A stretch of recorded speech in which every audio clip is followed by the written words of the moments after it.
Olá, essa resenha ambiental a gente fez com o Arthur Ribeiro. Ele é um advogado especialista no agronegócio e trabalha lá no interior de São Paulo, na região de Marília, de Assis, mais precisamente em Paraguaçu Paulista. E ele tem o perfil Agro no Direito, até recomendo, é bem interessante, traz postagens muito legais. Só que a gente teve um pequeno probleminha na internet e a gente perdeu o começo da live. A gente conversou por mais de uma hora. O Arthur trouxe assuntos muito legais com relação à regularização fundiária das propriedades rurais, uma demanda muito frequente lá no interior de São Paulo. E, além disso, nós também conversamos sobre o impacto do projeto de lei 3729 de 2004, aquele que altera as regras do licenciamento ambiental.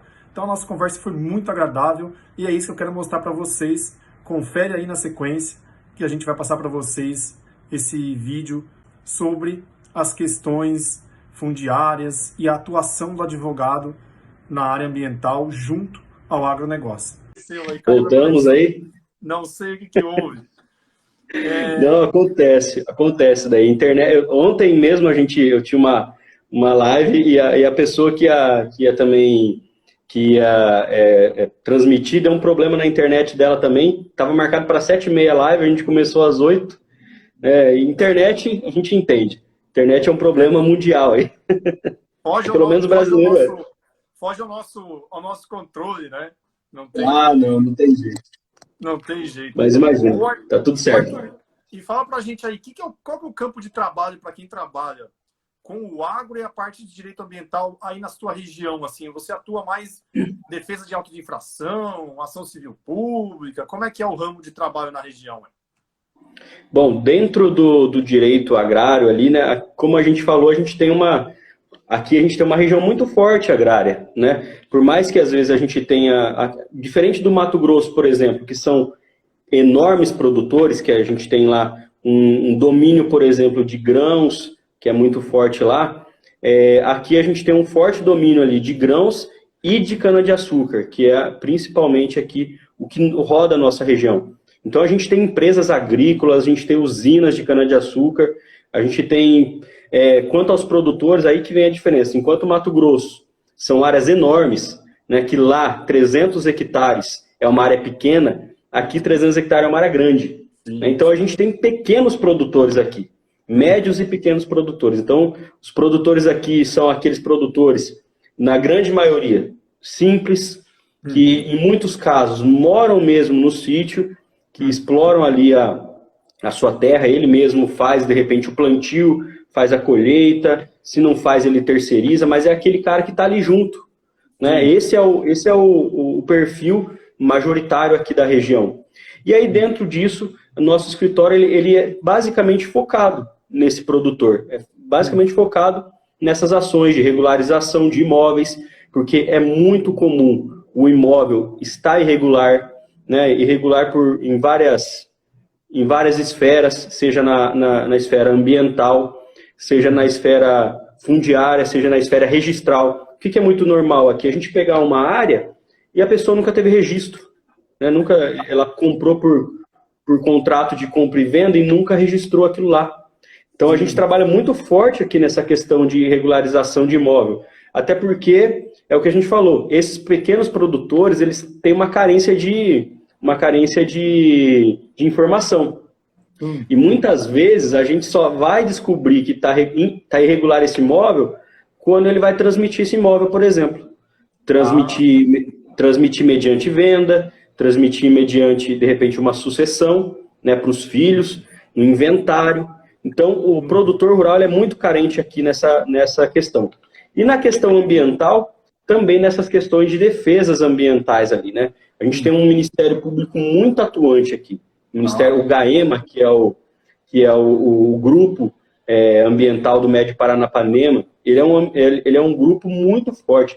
Inclusive, o promotor é um colega meu, foi meu professor, um cara 10, né? Um cara 10, mas é um Ministério Público muito atuante mesmo, daqueles que participaram das ADINs que tiveram o Código Florestal. Né? Então, é uma atuação muito forte aqui dentro do Ministério Público, em ações civis públicas. A gente tem muitas questões aqui, por exemplo, de queima de cana-de-açúcar ilegal. de queimas clandestinas, né? E aí a gente tem uma carência de defesa para esse pessoal. E aqui dentro de São Paulo, a gente tem uma resolução que trata especificamente sobre o nexo de causalidade, né? E aí a gente faz a nossa defesa, tanto a defesa quanto um preventivo ambiental, por exemplo, em cima dessa resolução. Então, o nosso trabalho aqui, principalmente na área ambiental, é muito focado nisso. Crimes ambientais nem tanto, aqui não é muito forte. Os crimes ambientais mais comuns aqui, por exemplo, é pesca ilegal. Né? São, de repente, pessoas que pescaram ilegalmente em período de Piracema, mas a parte florestal é muito forte aqui. Tanto para preventivo, quanto para consultorias do cadastro ambiental rural. A gente, acredito eu, que para esse ano vai ter uma alta de demanda muito alta com as questões ambientais, principalmente pelas análises do CAR. O cara aqui em São Paulo só tem 3% até agora de análise. É muito baixo. Entendi. Muito baixo. E vai ser totalmente questionável. A gente tem que pensar que o Estado de São Paulo ele foi aberto há muito tempo atrás, né? Aberto para o próprio desenvolvimento do Estado. Né? E então, isso ainda vai gerar muito pano para manga, vamos dizer assim, porque os órgãos ambientais aqui, eles vão querer bater em cima disso mesmo, de uma recomposição, de um reflorestamento, né? E aí cabe a nós, advogados, e aos técnicos ambientais, elaborar uma defesa pertinente para eles. Entendi. Que legal. Essa questão eu imagino, tá? Porque assim, eu tenho vários parentes lá na região do Bebedouro, Pirangi, que tem propriedades rurais, e eu me recordo dessa situação de ter uma escritura muito antiga de compra e venda, aquela bem amarelinha, mas a matrícula do imóvel mesmo não tem. Só tem o contrato de compra e venda. Eu imagino que deve ser um quebra-cabeça, deve dar um trabalhão para conseguir regularizar isso daí. Nossa. Ela é bem difícil. Você não regulariza do dia para a noite, às vezes. Né? Se for só um problema de registro, vamos dizer assim, a pessoa que não registrou, que comprou há muito tempo e comprou de outro, vira uma cadeia. Você vai ter que registrar um por um desses. Né? Vira uma cadeia. É custo mais caro, porque você tem averbações em cima de averbações. Senão você vai fazer como? Uso capião. É uma alternativa de uma ação de possessória. Né? Então, é algo muito comum aqui, no estado de São Paulo, e assim, outro problema crônico aqui, que não tem a ver muito com o nosso assunto aí do direito ambiental, mas aplica muito aqui na nossa região, que são imóveis irregulares por fração mínima de parcelamento. Eles pegam um imóvel lá e vendem, fazem chácara. Aqui né? também. E essa chácara, acho que é do Brasil, né? Brasil. Então, eles fazem esses chacreamentos ilegais e vendem por contrato de compra e venda. A pessoa que está comprando pensa que está comprando lindamente, que ele vai construir o seu rancho lindo e nunca vai ter um problema. É uma pena isso. Mas o Ministério Público agora aqui também, como eu disse, que é muito atuante, está começando a atuar em cima disso também. Porque é um crime, parcelamento irregular é crime. Né? Então a gente está com um problemão sério aqui na região. Antes de eu passar para a questão do cargo, eu já ia te fazer uma pergunta. Sabe que a falta de matrícula do imóvel, aqui nós temos uma das diretrizes bem claras no órgão ambiental, né? Também tem um guia do IBAMA. Não se emite licença ambiental sem a matrícula do imóvel. Contrato de compra e venda, não posso. Não interessa se o cara é posseiro. Não. Caramba! Não, se o cara vir comprar um contrato de compra e venda, Arthur, como eu já tenho várias, aqui a gente tem muita questão de manipulação de pescado, né? E tem várias empresas de pescado, tá tudo certinho. Olha, eu preciso da matrícula do imóvel. Mas está para sair o uso capião. Se você me trouxer a decisão judicial, beleza. Caso contrário, não dá. E aí acontece. Aí ele precisa dar licença ambiental para o mapa, para um monte de coisa, né? E aí fica travado. Mas é uma coisa que... Nossa! É líquida e certa. Uma das poucas coisas aqui diretrizes que se mantém nesses 12 anos que eu estou no órgão é essa. Então não dá para emitir. Você vê que olha, eu não imaginava isso. Aqui, ainda no estado de São Paulo, a gente tem uma flexibilização quanto a isso, né? Então, sempre abrem essa possibilidade para posseiros, possuidor ou posseiro, né? Então, aqui ainda é mais flexível quanto a isso. Eu não imaginava isso, que para licenciamento, cara. Caramba! Na cidade, assim, né? Eu não peguei nada rural, né? Peguei poucas coisas, né? Mas eu imagino que, embora lá esteja escrito que o CAR e nem o termo de compromisso reconhece a propriedade, talvez eu acho que possa flexibilizar um pouquinho quando começar a homologação do CAR, que aqui está travada. Tá travada. Aí como é que tá? A CETESB está homologando, está andando? Como é que... Do CAR? O CAR, ele tá, como a gente falou, ele tá com 3% só de análise. Ele tá bem complicado. Para alguns casos, por exemplo, que a gente tem embargo ambiental dentro da área, a gente vai necessitar do CAR analisado, né? E aí, quando tem essas hipóteses, a gente tem que ingressar ali com uma ação de obrigação de fazer, ou com um mandato de segurança para liberar. Mas a gente tem que imaginar também que são muitos imóveis aqui. Como a gente falou, os imóveis aqui são pequenos. Então, por exemplo, no Mato Grosso, eu não tô diminuindo a dificuldade da análise do Mato Grosso, tá?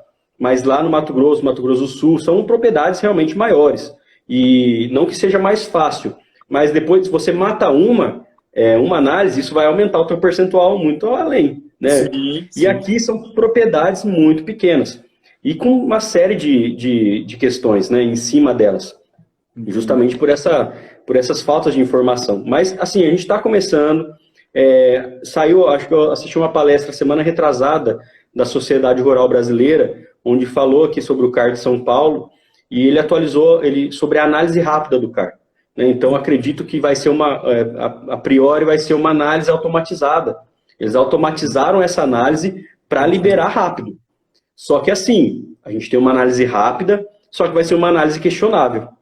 E aí vai demandar de repente, de um processo judicial, né, de um esclarecimento, de técnicos ambientais ali para contestar essa análise. Né? E eu também não sei como o Ministério Público vai agir em cima disso. A gente está numa incerteza gigante, porque o Ministério Público ele bate em cima mesmo. Né? Ele está em cima disso. Então, assim, nosso cenário do CAR está muito indecisivo, né? A gente não sabe como é que vai ser.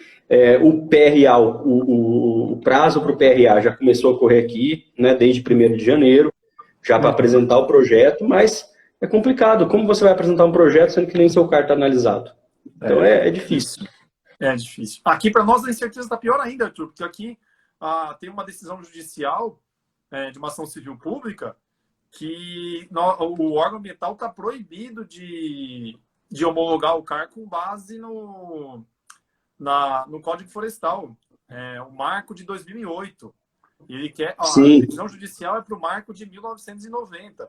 Então, assim, tá tudo parado. Né? Porque não entender do Ministério Público e do Judiciário que a lei especial prevalece sobre a lei geral, que no caso seria a lei da Mata Atlântica prevalecendo sobre o Código Florestal. Então aqui eu acho que o cenário está mais enrolado ainda, pelo jeito.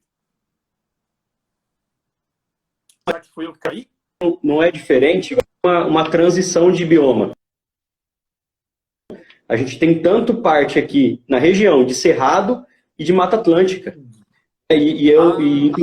Inclusive eu fiz um story, a hora que eu estava na estrada, eu parei porque eu vi uma matéria que o STF julgou sobre essas questões de supressão de vegetação nativa de acordo com a lei do tempo. Né? Então, o que o STF ele julgou? Ele julgou em um caso específico que prevalece o entendimento da lei vigente. Ou seja, se eu desmatei na época em que era possível, se eu desmatei conforme a legislação da época, eu não preciso recompor meu déficit ambiental. Né?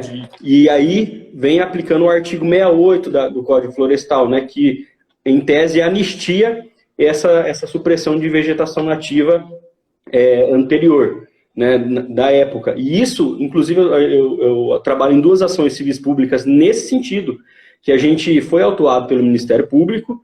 Dentro da nossa contestação, a gente requereu o direito do 68, né? E agora a gente teve uma surpresa hoje com o STF realmente entendeu isso.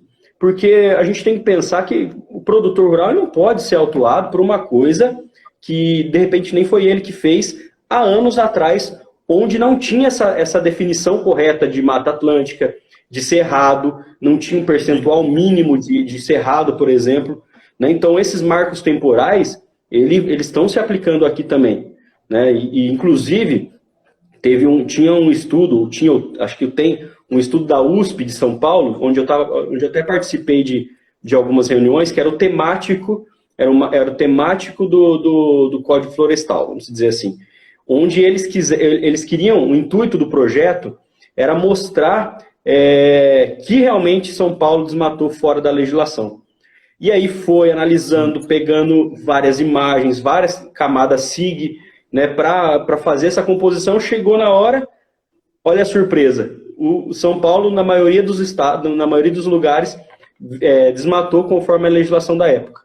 Né? Então, por mais que a gente, analisando os contextos históricos ambientais, onde o primeiro código lá de Getúlio Vargas era totalmente antropocêntrico, onde o homem era o centro de tudo, era a lei da época. Sim. Hoje a gente contesta, hoje a gente avança nesse aspecto, mas era a legislação que tinha na época. Eu não posso ser prejudicado, o produtor não pode ser prejudicado pela legislação errada da época. Não é verdade? Entendi. Então, na verdade, assim, eu acho que a STF deve ter entendido como, sei lá, não sei, eu não vi a decisão, mas um ato jurídico perfeito na época, né? Bom, exato, é isso mesmo. É isso mesmo, é isso mesmo. Entendi. Olha que legal, eu não sabia dessa decisão do STF, tá vendo como a gente aprende já? Vou buscar, tá vendo? Vou buscar saber, ó, tá vendo? Não, saiu hoje essa decisão, e é uma decisão que vai, né, se o STF decidiu isso, o STJ também ele entende dessa questão, poxa, vai ser muito provável que seja aplicado em vários casos aqui. Mas é óbvio, né? A gente falando assim, é como se fosse alguns produtores, algumas pessoas, advogados, entendem assim, então é uma oportunidade. É uma oportunidade para o meu cliente não reflorestar. Mas aí, né, você tem que ter certeza. Né? Aí a gente tem que provar mediante imagens aéreas da época. É um trabalho probatório por trás muito forte. Demonstrar ali como era e como está, ou ao longo do tempo, como foi dando essa supressão de vegetação. Né? Então, é um trabalho minucioso, onde o técnico ambiental vai fazer uma análise criteriosa, e aí o advogado, por isso que a gente conversou hoje, né? Tem que ter essa união entre advogado e técnico. Porque o técnico, nesse caso, ele vai dar o parecer técnico dele falando, olha, teve uma supressão desse jeito, nessa época. E o advogado vai fazer o quê? Vai fazer a ligação com a lei nisso. Vamos ver a lei da época de acordo com esse bioma. Né? E aí, se for devido, tem que ser anistiado mesmo. Que legal, mas essa aí que você falou, achei muito legal. Essa conexão do advogado com o técnico é muito boa, né? Aqui eu agora acho que está começando, mas eu vejo muito nas defesas de auto de infração, só o advogado, às vezes ele fala que a gente não poderia concluir aquilo e ele quer discutir a parte técnica. Ele fala, não, peraí. Né? Então, se eu que sou técnico do órgão ambiental não posso, você também não pode, né? Aí fica uma briga, às vezes, assim, que eu falo assim, eu costumo dizer o seguinte, quando você não tem bons argumentos, você começa a atacar. Você não pode, eu acho que o ataque à pessoa, eu passei por algumas vezes, são raros, tá? Mas o ataque vira mais pro agente do que para resolver o problema. Aí eu acho até ruim, porque vira uma animosidade que não é salutar para o meio ambiente nem para o cliente, né? Porque acaba dando mais conflito do que resolução, né? Exatamente. Exatamente. Não, e para você ter noção, chegou um cliente há um ano atrás, se eu não me engano, com um processo físico de 2004 ou 2005, se eu não me engano, uma ação civil pública, onde até hoje está correndo essa ação. E chegou, ele falou, olha, já está em cumprimento de sentença, não sei o que dá para fazer, só que eu não tenho mais a posse do imóvel, o que eu faço? Ele vendeu na época do imóvel em 2002, só que foi autuado em 2004. Né? Só que por ocasiões ali de uma defesa, de repente, que não foi a mais adequada, que não foi amparado em questões técnicas, porque a gente teve que digitalizar todo esse processo. Foram 600 páginas de processo para analisar, para ver o que aconteceu. E não tinha um embasamento técnico nessa defesa. Falei, poxa vida. Aí a gente falou, a primeira coisa que eu falei com o cliente, olha, a gente vai ter que contratar um especialista ambiental, um técnico ambiental, para a gente ver hoje como é que está esse dano. Se esse dano foi, de repente, regenerado naturalmente. Né? E quanto disso foi? Para a gente fazer uma defesa em cima disso. A gente junta na Secretaria do Meio Ambiente, de repente, esse parecer técnico, juntando dentro do processo também. Né? Então, poxa, como que eu vou fazer? Eu vou ficar só naquela briga, poxa, mas o meu cliente já tinha vendido a fazenda, e a obrigação é próprio terreno, passa para o atual proprietário. Pô, beleza, eu vou ficar nessa discussão, mas isso já foi discutido anteriormente, durante todo o processo. E não deu bom, não deu certo. Né? Infelizmente, por alguns casos. Mas a gente tem que se amparar ali dentro do técnico, não tem jeito. Eu particularmente, eu sempre apoio muito em qualquer decisão, qualquer defesa, qualquer preventivo com o técnico, porque ele, para mim, vai me dar o norte de qualquer defesa. E na esfera administrativa, quem vai ler vai ser um técnico também, porque é um agente atuante, né?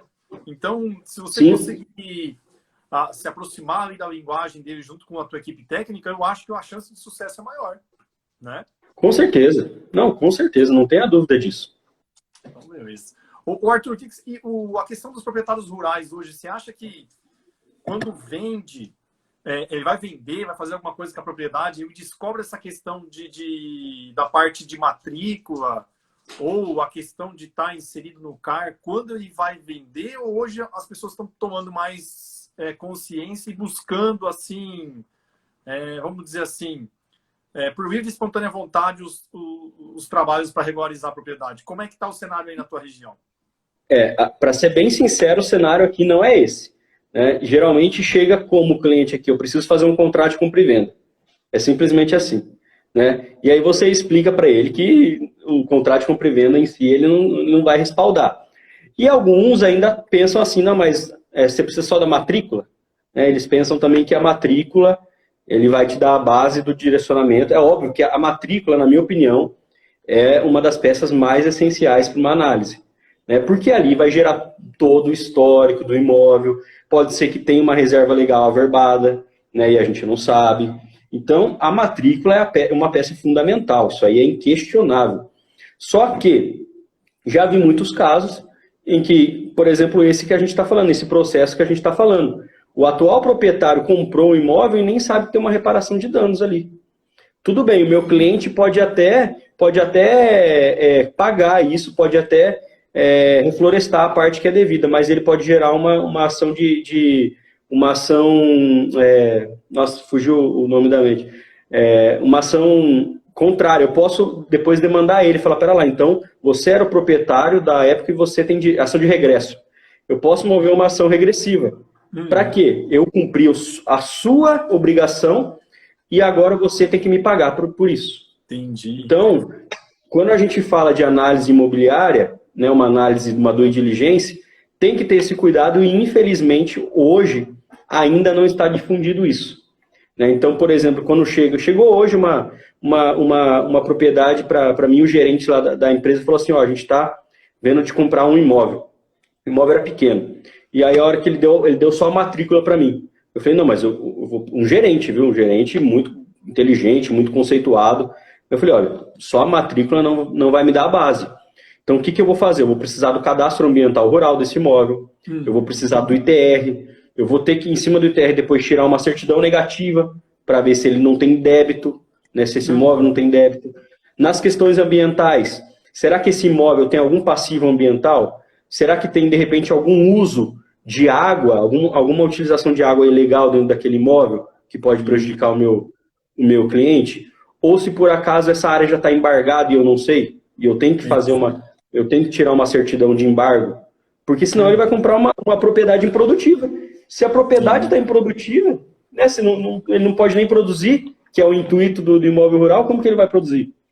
Então, infelizmente, está pouco difundida essa informação, mas, poxa, é extremamente necessário. É que nem assim, ó, eu escrevi um artigo, estou esperando a resposta, não sei se vai ser publicado, que parcelamento do solo urbano, para mim, é dos motivos que quando ele está sendo feito sem licença, é embargo na hora. Por quê? As pessoas que compram, aquela pessoa que economizou dinheiro a vida inteira, ela compra achando que aquele terreno está tudo certo. Chega lá, você não pode construir, você comprou um terreno em APT, por exemplo. E eu já atendi diversas pessoas, é de cortar o coração você falar isso. Então, foi uma conclusão que eu tive. Parcelamento do solo é embargo direto. Por quê? Vai prejudicar muitas outras pessoas, né? E com relação à Sim, matrícula ser é um RG da propriedade, para mim, né? Tem o histórico. Aqui, quando eu cheguei em sim, 2009, eu falei assim, olha, a CONAMA 420 de 2009, quando tem área contaminada, nós temos que comunicar ao cartório.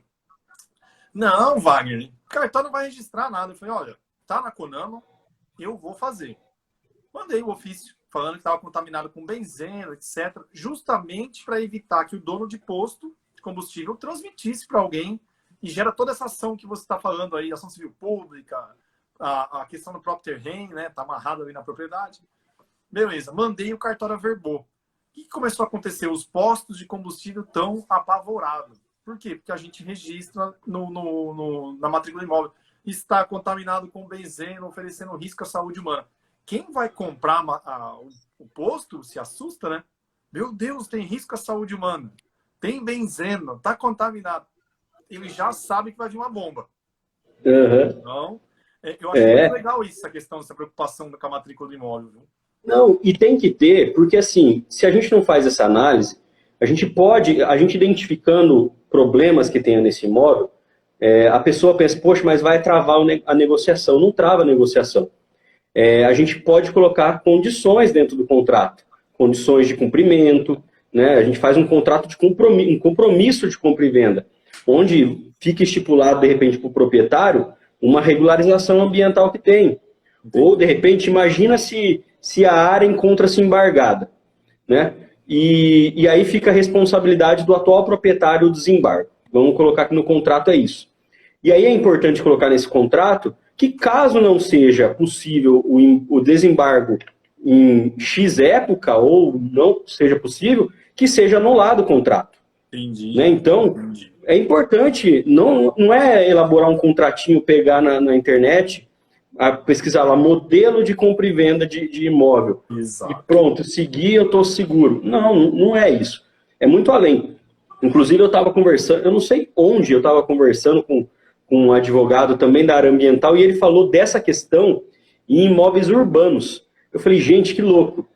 Então, por exemplo, se tem uma árvore dentro daquele imóvel rural, daquele imóvel urbano, será que eu vou poder cortar ela? Né? Se tem um terreno grande ali, eu quero comprar esse terreno. Eu tenho a expectativa de construir uma casa, várias casas naqueles terrenos. Uhum. E aí, a hora que eu vou chegar para construir, eu não posso tirar as árvores que estão lá.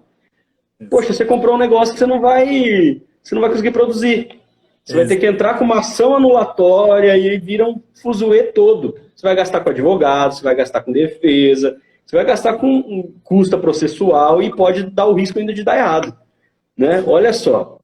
Então, Exatamente. esse cuidado, tanto na aquisição de imóveis urbanos, imóveis rurais, é necessário, né? Igual, foi uma pergunta aqui da Eliane. Depois, pessoal, vou passando as perguntas, tá? Mas só que calhou aqui do que o Arthur falou. E a pergunta da Eliane: a aquisição de imóveis deve estar acompanhada de um diagnóstico ambiental além dos documentos da propriedade? É isso que o Arthur falou, viu, Eliane? Por exemplo, vegetação. Se você tiver vegetação de Mata Atlântica, em estágio avançado, por exemplo, que virou urbano depois de 2006, você não pode cortar nada, né? Então você não vai poder utilizar nada daquele imóvel. Se tem curso d'água, você vai ter que respeitar a PP. Então, assim, o diagnóstico ambiental, eu acho que é uma palavra um pouco forte, assim, porque o diagnóstico é o levantamento de meio físico, biótico e socioeconômico. Mas eu acho que essas questões, principalmente com relação à lei da Mata Atlântica e Código Florestal, tem que se prestar atenção. Além de analisar a matrícula do imóvel, a verbação de área contaminada, a verbação de uma área de compensação por corte, né? E tem diversas restrições que você pode descobrir, como o Arthur estava falando ali, antes de comprar. Para você não ser surpreendido, né? Uma área embargada, como eu disse também. Então, achei bem legal. Eu vi uma postagem tua, por isso que eu fiz essa pergunta aqui. da due diligence eu achei legal, cara. Eu achei e é bem interessante. Evita muitos problemas, né? Sim, inclusive eu fui convidado há uns 2 meses atrás para dar aula no curso de Direito Imobiliário da CERS, né? E aí, quando surgiu essa oportunidade, eu falei, eu não posso deixar de quando falar da aquisição de contratos, eu não posso deixar de falar da due diligência ambiental. Então, eu fiz uma aula específica de due diligência ambiental. Legal. Por quê? É óbvio porque eu amo a área, mas também porque eu acho importante justamente por isso, né? Para a gente não adquirir um passivo. Claro. Né? E é uma coisa, imagina só, o seu cliente compra um imóvel na expectativa de, né, como você falou, às vezes é um sonho que a pessoa guardou dinheiro, economizou a vida toda, poxa, chega na hora de explorar a terra, ele tem uma surpresa, ele tem um embargo, ele tem uma recomposição de danos. Poxa, isso é frustrante, né? É o sonho da pessoa em alguns casos. A gente tem que ter um lado humano também, não é simplesmente, né, eu só estou trabalhando para ganhar dinheiro. Tem que ter um lado humano. A gente tem que aconselhar o cliente desse lado. A gente sempre fala que tem que conhecer a dor do produtor. E, poxa, será que isso aí não é uma dor do produtor? Ele não sabe. Às vezes ele está doendo e ele não sabe aonde. Né? Então a gente tem que fazer esse trabalho mesmo. Que legal, coisa boa. Ô, Arthur, antes da gente responder as perguntas aí, esse negócio do projeto de lei aí, não sei se você está por dentro e tal, o que o pessoal da tua área está falando, assim, mais os advogados que trabalham no agro. Então, estão achando legal, não vai fazer tanta diferença? Como é que você tem a percepção sobre isso aí? Eu vou te dar a minha percepção sobre o projeto de lei. Né? Inclusive, eu estava conversando hoje com um amigo meu que é técnico ambiental aqui, engenheiro ambiental, sobre justamente essa PL. Porque, na verdade, assim, eu acho que a intenção dela era boa, mas na prática eu acho que não vai dar muito certo. Né? É uma flexibilização muito grande, eu acho. Aqui, por exemplo, aqui no estado de São Paulo, a gente tem uma legislação de licenciamento ambiental muito boa. Ela é muito, sabe, ela é muito flexível, ela traz algumas possibilidades que você precisa só de uma declaração de conformidade de atividade pecuária. Então, a gente tem, aqui em estado de São Paulo, a gente não pode reclamar, viu? Que demora. Poxa, não é rápido, às vezes, um licenciamento ambiental. O produtor, às vezes, é impaciente. Mas aqui a gente tem alguns cortes legais ali que fica bem destinado dentro do estado de São Paulo. E, na minha opinião, esse projeto de lei, ele vai virar uma lei federal.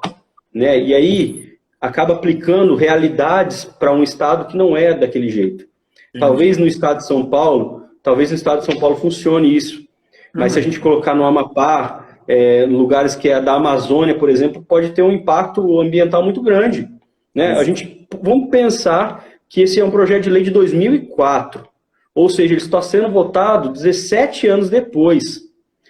E se der ruim esse projeto de lei? Você vai ter que fazer um outro projeto de lei para esperar mais 17 anos? Né? Ambientalmente pensando, né? Porque eu sempre falo que eu não sou um cara ambientalista e também não sou um cara 100% produção. Eu acho que a gente tem que achar um equilíbrio quanto a isso. Né? E, poxa, eu vejo essa PL que vai dar muito impacto, mas muito impacto negativo ambiental. Inclusive, meu amigo falou, Arthur, você imagina, cara? Imagina essa PL é aprovada, né, esse projeto de lei é aprovado, e aí dispensa de LO, de licença de operação, de licença prévia, tudo isso, abre as pernas para tudo, aí eles criam uma área de compostagem dentro da cidade. Né? Por quê? Porque não teve nenhuma licença para isso. E sabe aonde vai atingir isso? Ele mesmo falou, sabe onde vai atingir isso, Arthur? Vai atingir no bairro carente. Isso. Porque eles não vão colocar num bairro de gente, né? Eles vão colocar para questionar. Exatamente. E aí, como que você está tirando de um lado, você está, entre aspas, desburocratizando o órgão fiscalizador, o órgão público que concede, mas você vai burocratizar o judiciário. Por quê? Vamos pensar nesse lado da licença da usina de compostagem. O que vai acontecer? Vai gerar dano à população. A população vai começar a sair prejudicada. O que vai ser? A empresa lá vai ser autuada. E aí, a hora que for autuada, eu falo, pera lá, eu já fiz todo o investimento aqui. Você vai querer tirar todo o meu investimento que eu fiz aqui? Então vai dar conversa. E aí, sabe o que vai dar? Vai continuar do mesmo jeito, porque a lei da época permitia ele fazer dessa forma. Né? É o que a gente estava falando anteriormente. Então, eu não vejo eu acho que a intenção foi boa, eu acho que deve ser desburocratizado algumas questões. Eu acho que São Paulo, não é porque eu sou paulista, mas eu acho que São Paulo é um belo de um exemplo de licenciamento ambiental para se seguir em outros estados. Mas a gente tem políticas nacionais, leis federais, a gente tem Constituição Federal para ser seguida, porém, a própria Constituição, ela determina para o Estado uma autonomia de aplicação dessas leis, porque cada Estado tem sua característica ambiental. Né? Então, eu acho que um projeto de lei ele tem que ser de uma forma realmente mais genérica, porém, cada Estado poder aplicar da mesma forma, de uma forma que seja viável ali para a sua região. Então, eu particularmente não vejo com bons olhos. Eu acho que a intenção foi boa, tem que desburocratizar, só que, na minha opinião, essa PL não pode passar. Eu não sei, eu queria saber até a sua opinião sobre isso. Na verdade, assim, eu acho que ela tem pontos legais e pontos ruins, né? Nada 100% bom, 100% ruim. A questão de dispensar do licenciamento compostagem, usina de resíduos de construção civil, que geram ruído, geram poluição do ar, estação de tratamento de efluente é um absurdo, né? Eu sei porque é um processo que eu analiso, que eu gosto bastante, eu estudo muito. E o que eu vejo? Não tem estudo de impacto no rio, que é o principal. Concepção de tratamento não atende às leis. Às vezes a gente tem que pedir, coloca mais uma etapa ali que não atende a lei. Questão de ruído e odor, esquece. E o ruído e odor é o que mais incomoda a população do entorno. Provavelmente pessoal de baixa renda. Então, assim, essa parte aqui do artigo 8º lá, que é essa dispensa aí, eu acho absurdo. E a questão de população tradicional quilombola, indígena, eu acho que dispensar a participação da FUNAI e da Fundação Cultural Palmares também acho um equívoco. Assim, Arthur, sabe o que eu acho? Eu concordo com você, tem licenciamentos que tem que ser automático, que é só documental. Concordo. Sim. Né? Já está acontecendo em vários estados, tudo bem. E depois faz uma amostragem, acho legal, porque eu vou trabalhar menos no escritório e mais no campo. Show. Só que só desburocratizar, eu não vejo ninguém querendo falar, pessoal, vamos capacitar o pessoal dos órgãos ambientais, vamos padronizar procedimento. Ninguém quer fazer isso, porque não aparece, né? Ninguém. Mas assim, eu trabalho aqui num órgão ambiental que tem 16 regionais. Se você entrar com o mesmo processo, as 16 vão fazer o processo diferente, Arthur. Acredita? Com exigências diferentes. Então, imagine uma pessoa, empreendedor do estadual aqui, com 16 exigências diferentes. Agora, se sentar alguém e falar, vamos padronizar, meu Deus, cara, ia ser maravilhoso. Então, assim, equipar os órgãos ambientais, treiná-los, eu acho que seria excelente. Alguns empreendimentos não precisam de licenciamento ou precisam de licenciamentos simplificados? Concordo. Mas dessa forma, não. Eu achei legal que você falou o seguinte, o projeto de lei ele é uma lei geral, né? A lei federal teria que ser uma lei geral, diretrizes gerais. O projeto lá de 2004 era assim, do inicial. Só que o deputado Neri Geller, agora em maio, ali, ele substituiu, ele jogou tudo aquilo lá fora e fez um novo. Só que assim, ele entra em méritos assim que, por exemplo, licenciar culturas agrícolas aí no interior de São Paulo e aqui em Santa Catarina, talvez não faça sentido. Licenciar plantio de soja. Não tem lógica. Não tem lógica isso. E talvez lá mas lá nas frentes agrícolas no Amazonas, em Roraima, Amapá... Talvez faça. Exato. Então, aí, como você disse, cada estado tem uma particularidade, né? Eu acho que... Exatamente. Isso que eu... Não, e aqui em São Paulo, por exemplo, você falou até da pecuária, né? Aqui ele tem uns marcos bem determinados, que até X cabeça, assim, eles falam de indivíduos, né? Tantos indivíduos, você é dispensado, mas não é dispensado, mas eu preciso de uma declaração, pelo menos. Uma declaração de conformidade. Poxa, então eu acho que não dá para generalizar muitas coisas. Não dá para você pegar e soltar, falar que aqui vai ser igual lá, porque não é, cada estado é diferente. Não tem jeito. Não existe solução fácil para problema difícil, né, Arthur? Não existe. Eu também acho. Coisa boa. Concordo com você. Vamos dar uma olhadinha nos comentários aqui, Arthur, para a galera. A Jane falou boa noite, Jane, vamos lá. A Ana Paula Pontes, advogada, seja bem-vinda, obrigado. Vamos lá. O do Mato Sou do Mato Sou.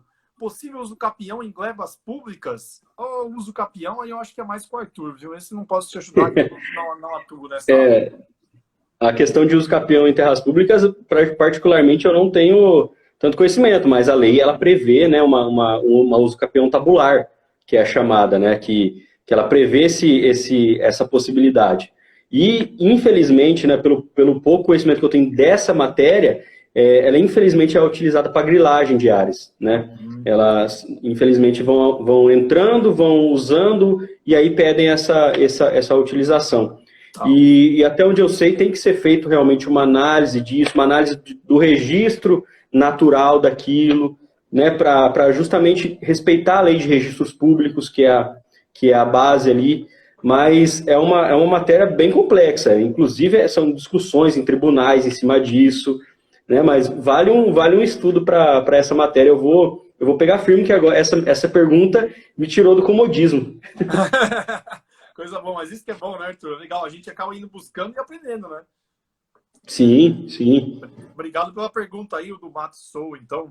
A Eliane falou aqui, ó, posses têm seus cadastros ambientais rurais licenciados no estado do Pará, com previsão legal definida.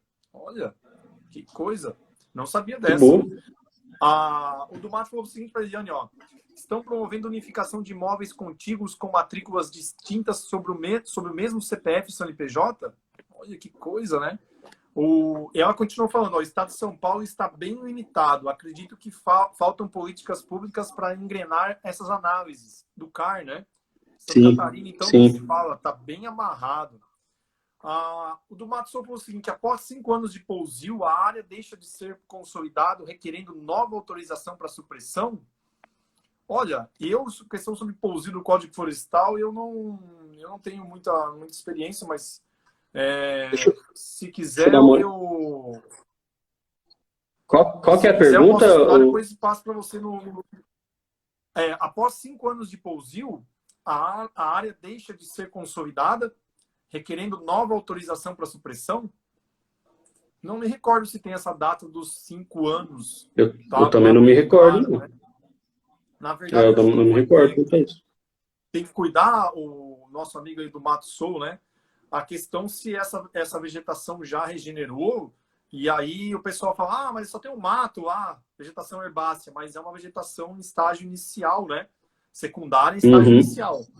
E tem legislações em Minas Gerais, que eu sei, São Paulo e aqui em Santa Catarina, que dispensa o pedido de supressão de vegetação sob certas condições de área, diâmetro e altura do peito, né? Que é medido.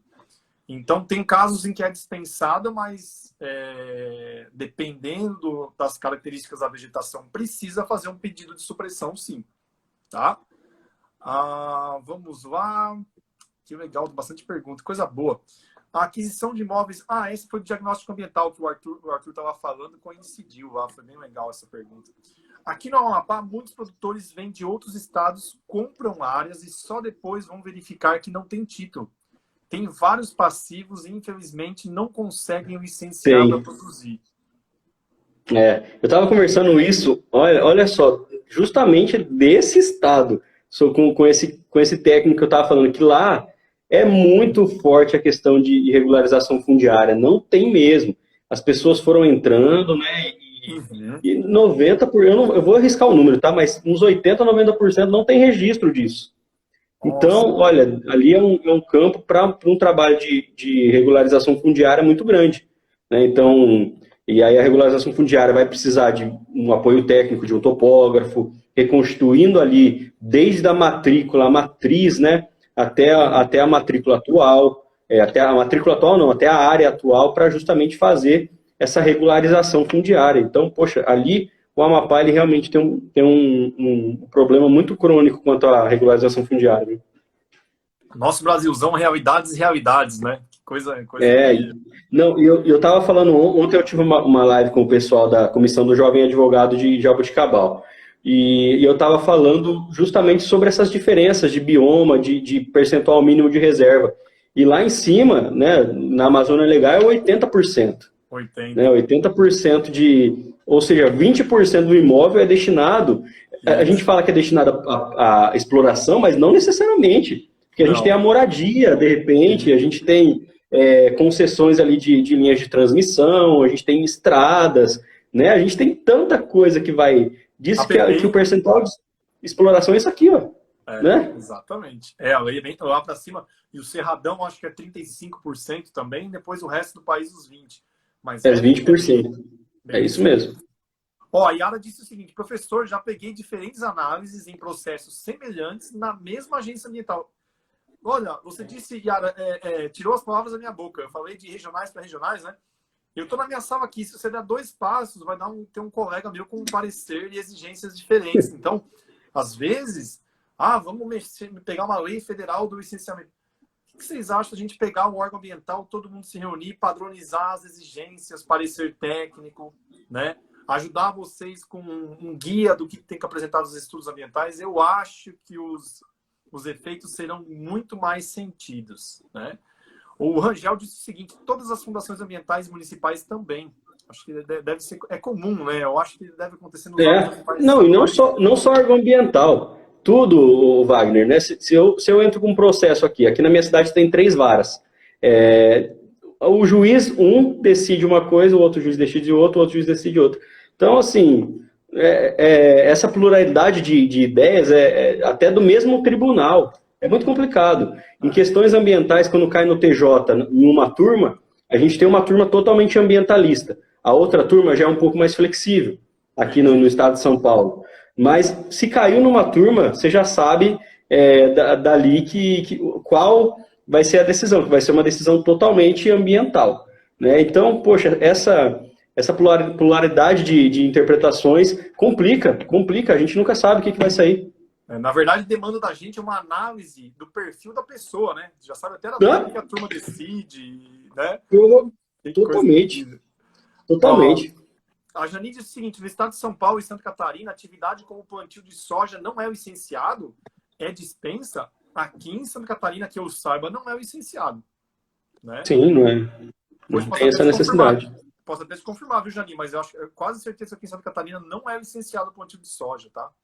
A Janine diz o seguinte: aqui os órgãos de controle são bem atuantes e esse setor de soja é muito visado, sendo determinado, inclusive, a obrigatoriedade de apresentação de EIA-RIMA para áreas acima de 1.000 hectares. Nossa! Onde isso? Pública. Onde que é? Janine, fala pra gente de onde você é, que eu acho que eu não peguei aqui. Caramba! Que coisa, né? Vivendo e aprendendo. É isso aí, né, Arthur? Você vê como que é isso que a gente está falando. Como um estado de um estado muda para o outro é complicado. Eu tenho eu estou fazendo uma defesa de multa ambiental em parceria com uma advogada lá do Mato Grosso, de um processo de uma autuação lá do Mato Grosso. E eu falei, olha, a gente vai ter que pegar, ela não tem especialidade nenhuma em ambiental.